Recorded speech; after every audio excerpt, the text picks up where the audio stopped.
बेटा आज हम पढ़ेंगे अपने पाठ्यक्रम को आगे बढ़ाते हुए। यूनिट सेकंड आपका हो चुका है और अब पढ़ेंगे हम मियां नसरुद्दीन। मियां नसरुद्दीन के बारे में पढ़ेंगे। तो इसके जो कृष्णा सोबती ने लिखा है, यहाँ पर उनके बारे में जानने के लिए मैंने कुछ मुख्य बिंदु लिए हैं। उन मुख्य बिंदु को विस्तार से पढ़ने पर हमें उनके व्यक्तित्व के बारे में समझ में आएगा और इस पाठ की जानकारी मिलेगी। तो सबसे पहले कृष्णा सोबती ने लिखा है मियां नसरुद्दीन। मियां नसरुद्दीन जो एक प्रसिद्ध नानवाई थे और 56 प्रकार की रोटी बनाने के लिए प्रसिद्ध थे। अब उनकी लेखिका से कैसे मुलाकात हुई, लेखिका वहां कैसे पहुंची, लेखिका ने उनसे क्या क्या सवाल किए, उन्होंने किस तरह से उनके सवालों के जवाब दिए, किस किस के बारे में उनकी रुचि थी, क्या क्या उनके व्यक्तित्व की विशेषताएं थी, इन सब की जानकारी के लिए मैंने आपके लिए कुछ मुख्य बिंदु बनाए हैं। और सबसे पहले इसकी जो शुरुआत है वो हम करते हैं। आपका पहला जो बिंदु है, मुख्य बिंदु, वो होगा आपका सबसे पहले अगर हम देखें तो गड़ैया मोहल्ले में लेखिका की नसरुद्दीन से भेंट। सबसे पहला पॉइंट है आपका कि लेखिका की नसरुद्दीन से कैसे भेंट हुई। एक दिन लेखिका जो पेशे से पत्रकार हैं, एक दिन लेखिका जामा मस्जिद के गड़ैया मोहल्ले से गुजर रही थी। एक दुकान पर उसे बहुत सारा आटे का ढेर सना हुआ दिखाई दिया। पहले तो उसने सोचा कि सवैयां बन रही होंगी, सवैयां बनती हैं, लेकिन फिर वो वहां गई और वहां छोटी सी दुकान थी, पतली सी गली थी, और जब वहां जाकर उन्होंने किसी से पूछा, पता किया, तो उन्हें बताया गया ये तो प्रसिद्ध नानवाई मियां नसरुद्दीन की दुकान है। इतना जानने पर कि मियां नसरुद्दीन की दुकान है, प्रसिद्ध नानवाई हैं, वो नसरुद्दीन से मिलने के लिए वहां पर पहुंच गई। अब वहां पर नसरुद्दीन से पहुंचने के बाद हमारा दूसरा जो पॉइंट है कि लेखिका की मुलाकात कैसे हुई, इसके बाद जो वहां पहुंची और वो उसने वहां पर कुछ रोटियां नहीं खरीदी, उससे ये क्योंकि उसका उद्देश्य वहां जाने का था। जब उसे पता चला कि मियां नसरुद्दीन एक प्रसिद्ध नानवाई मैंने रोटी बनाने वाले हैं, तो वो उनके बारे में जानना चाहती थी और जानकर छापना चाहती थी अपने समाचार पत्र में, इसलिए वहां पर पहुंच गई। और जब वहां पहुंची तो इससे आगे जो हमारा पॉइंट आता है, मियां नसरुद्दीन खानदानी पेशे का अभिमान। जब वो वहां पहुंचती है और वो पूछती है मियां नसरुद्दीन से कि आपने इसे कैसे सीखा, जो इतनी तालीम हासिल की, 56 प्रकार की रोटियां बनाते हो, कैसे सीखा। तो उन्होंने क्या कहा, उन्होंने बड़े से कहा कि खानदानी पेशा है हमारा, खानदानी पेशे को अपनाया है। मेरे पिता बरकत अली भी यही कार्य करते थे और मेरे दादा कल्लन भी प्रसिद्ध नानवाई थे।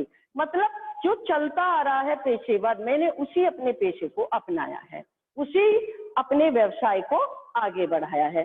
तो इसमें हो गई कि कैसे उन्होंने अपने खानदानी व्यवसाय को आगे बढ़ाया। जबकि आजकल हम देखते हैं कि लोग अपने खानदानी व्यवसाय से हटकर उसको नहीं अपनाना चाहते, कुछ और करना चाहते हैं। उनके कितनी निष्ठा थी अपनी खानदानी व्यवसाय में, जैसे पिता ने किया और उन्होंने सीधा कहा कि मैंने ये सब अपने पिता से सीखा, बरकत अली से सीखा। और ऐसे ही नहीं सीखा, इस तरह सीखा, छोटे से छोटा कार्य करके सीखा। इससे आगे उन्होंने क्या बताया, उन्होंने बताया इल्म या हुनर एक साधना का रूप। जब वो कहती हैं कि आपने ये कार्य कैसे सीखा, तो उन्होंने कहा ये जो सीखना है, ये जो कला है, ये एक साधना है और ये साधना सीखने से आती है धीरे धीरे। मैंने भी अपने पिता से इसके बारे में सीखा, इस बारे में सीखा कि कैसे रोटियां बनाते हैं। उसके लिए मैंने छोटे से छोटा कार्य किया, जैसे भट्टी सुलगाना, भट्टी बनाना, भट्टी सुलगाना, बर्तन मांजना, कैसे बर्तन, और तो और खोमचे पर ये व्यवसाय किया कुछ दिन। किस लिए खोमचे पर किया, जो छोटा सा अपना अलग से लगा लेते हैं, इसलिए किया ताकि ग्राहक और जो बेचने वाला है उनके आपस के सारी बातों की जानकारी उन्हें हो सके। ऐसा भी किया, होमचे पर भी काम किया था इसको जानने के लिए। ये तो एक साधना है जो करने से आती है, जो आज की शिक्षा नीति कह रही है। आज हमारी नई शिक्षा नीति भी तो यही कह रही है ना कि प्रैक्टिकल बेस होनी चाहिए, नॉलेज बेस हमारी शिक्षा होनी चाहिए। हम बड़ी बड़ी चीजें सीख लेते हैं, केवल रच लेते हैं, लेकिन अगर उनसे कहा जाए फिजिक्स में एमएससी हैं और उनसे कहा जाए एक बल्ब का तार कहीं से निकल गया इसे लगा दीजिए, तो वो कहते हैं नहीं। एक छोटा सा इलेक्ट्रीशियन जो पढ़ा लिखा भी नहीं है वो आके फटाफट उसे ठीक कर देता है, और उनसे नहीं होता। क्यों? केवल किताबी ज्ञान लेते हैं हम, उसकी प्रयोगात्मक प्रैक्टिकल नॉलेज हमें नहीं होती। तो उन्होंने उस पर बल दिया कि मैंने तो करके सीखा है, अपने पिता से छोटा काम करके सीखा है, तब यहाँ तक मैं पहुंचा हूँ। तो कला के प्रति, इल्म के प्रति जो भी है उसे साधना माना और उसकी एक तरह से पूजा की, पूरा कार्य किया। छोटे से छोटा कार्य करने में भी उन्हें कोई शर्मिंदगी महसूस नहीं हुई। तो इससे आगे आता है हमारा खानदानी बड़प्पन की भावना। इससे पहले मैं थोड़ा सा और बता दूं कि साधना या हुनर कैसे माना। उन्होंने पूरा उदाहरण दिया है, आप पढ़ोगे तो पूरा उदाहरण दिया है कि पहले क्योंकि मुस्लिम थे, अलिफ बे ते सीखो, जो शुरुआत होती है हमारी अहबा से होती है, अलिफ बे ते से सीखा, फिर आगे कच्ची और पक्की, कच्ची मैंने पहली दूसरी में गए, तभी तो हम आगे बढ़े। मतलब पहले छोटे से छोटा कार्य किया उस कला का, फिर हम धीरे धीरे इस हुनर तक को सीख पाए। अगर हम पहले से ही बड़े व्यवसाय पर या इस पर आकर बैठ जाते तो हम इसकी बारीकियों को कभी भी नहीं समझ पाते। केवल ऑर्डर देने से, हुक्म चलाने से कोई कार्य नहीं आता, उसे करके सीखने से आता है। हमने हर कार्य करके सीखा। उन्होंने बहुत सारी उदाहरण दिए।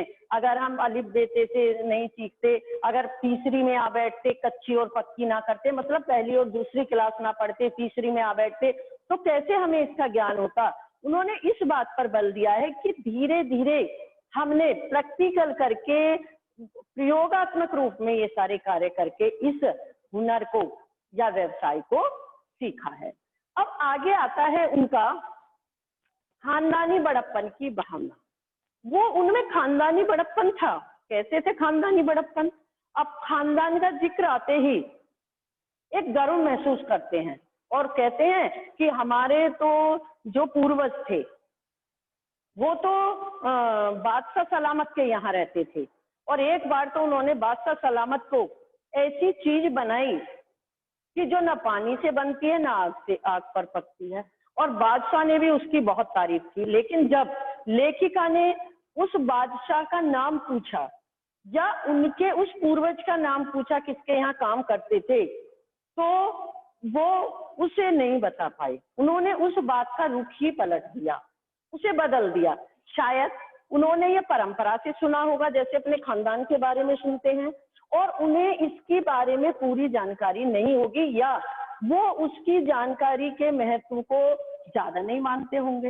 भाई आपके यहाँ अगर कोई ऐसा खानदान में रहा जो बादशाह, पहले तो बादशाह किसे कहते हैं, जो राजा होते थे, मुसलमानों में बादशाह कहते थे, बादशाह सलामत के यहाँ रहा, तो फिर आपको उसके बारे में जानकारी होनी चाहिए। लेकिन शायद उन्होंने इसे जरूरी नहीं समझा, बस उन्हें इसी बात पर गर्व था कि हमारे खानदान में ऐसे भी रहे जिन्होंने बादशाह सलामत के यहाँ कार्य किया और उनकी तारीफ पाई। ऐसे वो कहते हैं ऐसी चीज बनाई जो ना आग पे पकती है ना पानी से बनती है, और बादशाह सलामत ने भी उसकी खूब तारीफ की। मतलब खानदान के प्रति उनमें एक गर्व की भावना थी, जैसे खुद में आत्मविश्वास था, फक्कड़ थे, कोई डर नहीं था। वो पत्रकार आई हैं, एक महिला है, उनसे सवाल कर रही हैं, फिर भी अपनी मस्ती में उनके जवाब दे रहे थे। उन्हें इस बात का कोई घबराहट कुछ नहीं थी कि मुझसे कैसे सवाल पूछे जा रहे हैं, मैं इनका कैसे जवाब दूं, नहीं।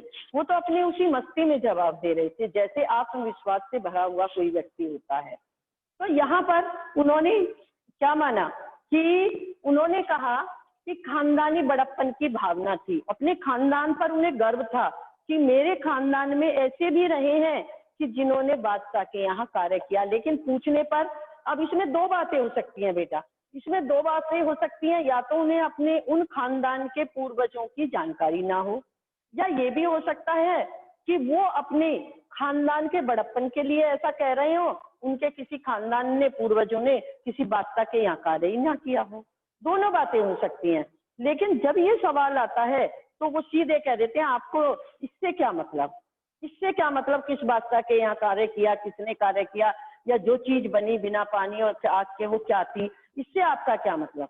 कहीं आपको चिट्ठी रुकवा तो भेजना नहीं है, कुछ छापना तो है नहीं इसके बारे में। तो वो अपने खानदान को महत्व देते थे, उसे बड़ा बताते थे, गर्व महसूस करते थे। लेकिन कौन रहा खानदान में बादशाह सलामत के यहाँ, इसके बारे में या तो उन्हें जानकारी नहीं थी, केवल परंपरा से जो पुरानी सुनते आते हैं उन बातों को सुन लिया था, या ऐसा था ही नहीं, केवल अपनी खानदान की बड़ाई के लिए वो ऐसा कह रहे थे। दोनों बातें संभव है। इसके बाद आपका पॉइंट आता है कि आज शौक और कद्र की कमी के लिए मियां नसरुद्दीन का सच्चा दर्द। ये बहुत अहम पॉइंट है, ये बहुत अहम पॉइंट है कि आज वो कहते हैं ना तो वो शौक रहे ना वो खाने रहे। आज इन सब का स्थान तो केवल कुछ चीजों ने ले लिया है। जो पहले खाने की कद्र करते थे, खाना बनाते थे, उनकी तो आज है ही नहीं। तो ये जो दर्द है उनके प्रति, कला के प्रति लोगों की कम होती रुचि का दर्द उनका बिल्कुल जायज है, ठीक है।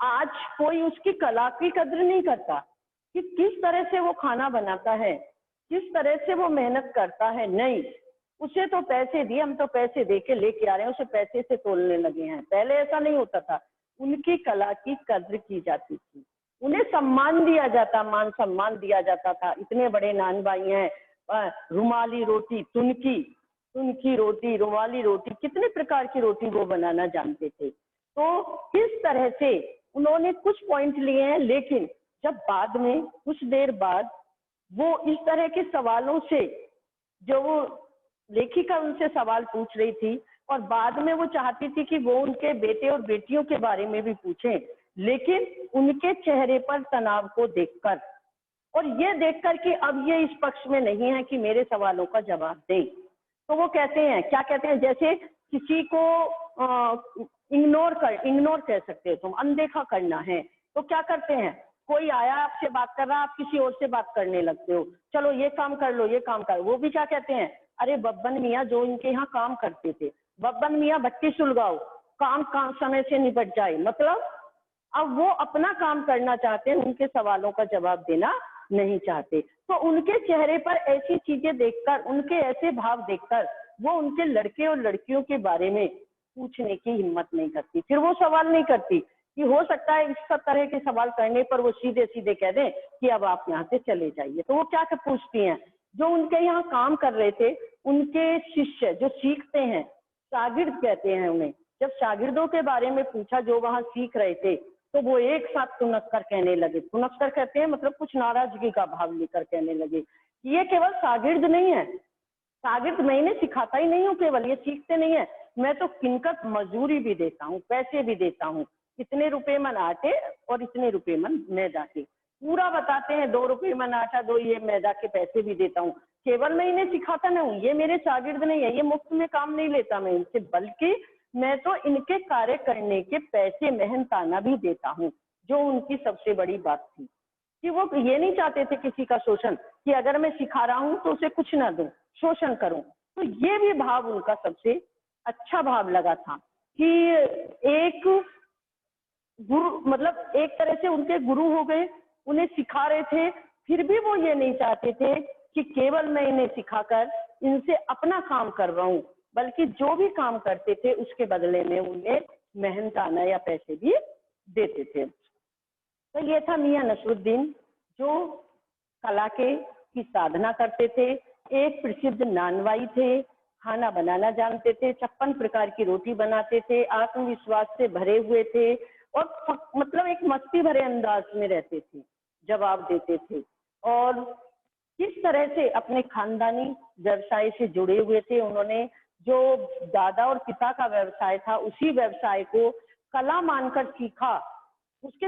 लिए छोटे से छोटा खोमचा तक लगाया, बर्तन तक मांजे और धीरे धीरे उसकी बारीकियों को समझकर उस छैये पर, उस स्थान पर आकर बैठे थे, जो उनका मुख्य स्थान होता है, उस स्थान पर बैठे थे, कला को साधना मानते थे। किस तरह से वो ये मानते, अपने खानदानी बड़प्पन की भावना थी, जहाँ खानदान का नाम आता है तो उनका मतलब एक गर्व की भावना आ जाती है, और उसके लिए वो सीधे कहते हैं कि हमारे तो खानदानी जो पूर्वज थे ऐसे थे, इस बादशाह सलामत। लेकिन बादशाह सलामत का नाम नहीं बताते, मैंने पहले भी बताया किस बादशाह के यहाँ रहे, क्या कार्य किया, नहीं, कौन सा पकवान ऐसा बनाया जो बिना आग और पानी के बनता है, बनाया बस। आपको इससे कोई मतलब है? आपको कोई चिट्ठी पत्री भेजनी है जो इतना सब डिटेल से पूछ रही हैं, विस्तार से पूछ रही हैं, उसके बारे में या तो उन्हें जानकारी नहीं थी, और या वो जान पूछकर कुछ अपनी तरफ से जोड़कर बता रहे थे, उसमें सच्चाई नहीं थी। तो दोनों ही बात हो सकती हैं। फिर आता है आपका कि आज का, वो बाद में उनके मन में जो एक दर्द है, पीड़ा है, आज कला के प्रति लोगों के कम होते रुझान के प्रति, कोई किसी की कला की कद्र नहीं करता, उसकी कला को आज सिर्फ पैसे से मापा जाता है, तोला जाता है, पैसे देकर उसकी कला का सौदा किया जाता है। वास्तव में जो एक कलाकार को सम्मान मिलना चाहिए उसकी कला के लिए, वो सम्मान आज के समय में समाप्त होता जा रहा है। तो उनका जो ये दर्द है, ये दर्द भी बिल्कुल जायज है, उचित है। आज के समय में वो किस तरह आत्मविश्वास से भरे हुए हैं, किस तरह अपने शागिर्दों को सिखाने के साथ साथ पैसे भी देते हैं, उनका शोषण नहीं करते। तो यहाँ पर लेखिका ने उनके व्यक्तित्व को किस तरह शब्दों के माध्यम से उभारा है, शब्दों के माध्यम से उसे उभारा है। और इसके जो मुख्य बिंदु हैं वो मैंने इसलिए आपके सामने यहाँ रखे हैं कि गड़ैया, सबसे पहला है गड़ैया मोहल्ले में लेखिका की नसरुद्दीन से कैसे भेंट हुई। जब वो आटे के ढेर सने देखती है, वहां जाकर पता चलता है तो वो पूछती है उनसे। फिर मियां नसरुद्दीन खानदानी कैसे बताते हैं, आपने ये कैसे सीखा, ये तो खानदानी व्यवसाय था हमारा, मेरे पिता बरकत अली भी यही कार्य करते थे, जो दादा थे कल्लम मियां वो भी प्रसिद्ध नानबाई थे, और किस तरह उन्हें अपने इल्म या हुनर को वो साधना मानते थे, करके सीखने पर बल देते थे, खानदानी बड़प्पन की भावना थी। और आज जो कला के प्रति कम होता लोगों का रुझान है, या दूसरे शब्दों में हम ये भी कह सकते हैं कि आज जो किसी भी कला को, आज के समय में किसी भी कला को पैसे से तोला जाता है, मापा जाता है, इस दर्द को उन्होंने बाखूबी प्रकट किया है, किस तरह से उभारा है।